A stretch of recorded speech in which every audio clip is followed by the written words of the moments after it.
What makes me unique as a real estate agent is my 16 years experience in internet marketing. Over the years, I've really learned a lot about what sells properties and what doesn't. It's really given me an edge. I've lived in New Hampshire my whole life, and I've had the chance to travel some other places over the years, and every time I do, I realize why I love New Hampshire. And it's just something every season that makes New Hampshire great, and I feel fortunate to be able to live in such a great place. A lot of home sellers get frustrated because their homes didn't sell, or it's taking, months, years to sell it. It's very frustrating, and I can understand that. Marketing a property correctly is a big part of what's going to help sell that, because let's face it, there's still only so many buyers out there. You want your home to be positioned differently. You want it to stand out from the crowd. You want it to get noticed.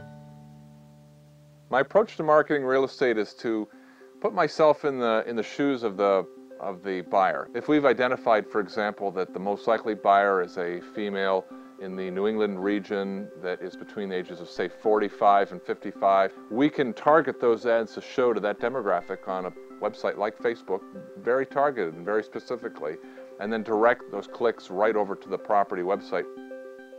80–90% of home buyers are looking online to buy their home. That's really where the first showing happens these days. Instead of having your property get this little picture or this little blurb of text on a company website that's there with all the other properties competing for that viewer's attention, a website that's dedicated to just that property has no competition, and we can see very quickly how many people have looked at that property's website. I can tell where those people are coming from. This gives us feedback to help determine where we're going to do more marketing.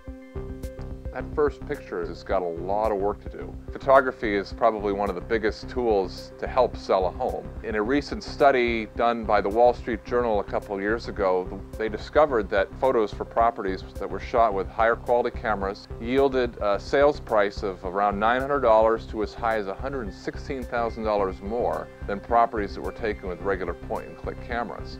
Despite all that data, they found that only 16% of the properties in that grouping that they looked at had higher quality photos. The saying is, a photo's worth 1,000 words. A good quality photo, I think, communicates an emotion that you can't get with a low-end photo or even text. There's one listing for a friend of mine's house that I had sold. This was probably a couple of years ago. Went out and took higher quality photos and actually used technology called HDR, where you took 3 exposures of a single frame and used software to combine them, so you ended up getting a really good tonal range of the pictures. And within 2 weeks of uploading these pictures, we had an offer on that property that was accepted. The buyers came in and told me that it was the pictures that brought us into this property. We'd been looking over 10 years for a house to buy, saw these photos, came in, they saw the house, and made an offer that evening. I think I bring an advantage to a home seller versus an agent that works with a large corporate or franchise office, in that I can offer a real level of individual attention. And because I'm doing my own marketing, I'm not sending out the marketing to an assistant or somebody in my big corporate company that is going to write a flowery copy for a property who they've never seen. A lot of the bigger companies, and I've worked for some over the years, will provide a certain baseline of marketing. The agent feels an obligation to use these marketing tools because they're essentially free to the agent or already paid for. Those marketing channels may or may not be appropriate for the property. So where I'm the broker and the owner of the company, I control all the marketing dollars. I don't have that same conflict of interest. When we start marketing the property, we get feedback from other agents, we get feedback from buyers, and we're going to fine-tune that mix a little until I can really have a lot more flexibility than agents that rely on third parties for doing that. It's a great feeling to help somebody, because when you get to the closing table, you know that you're sitting there with a seller client who's about ready to close up this chapter.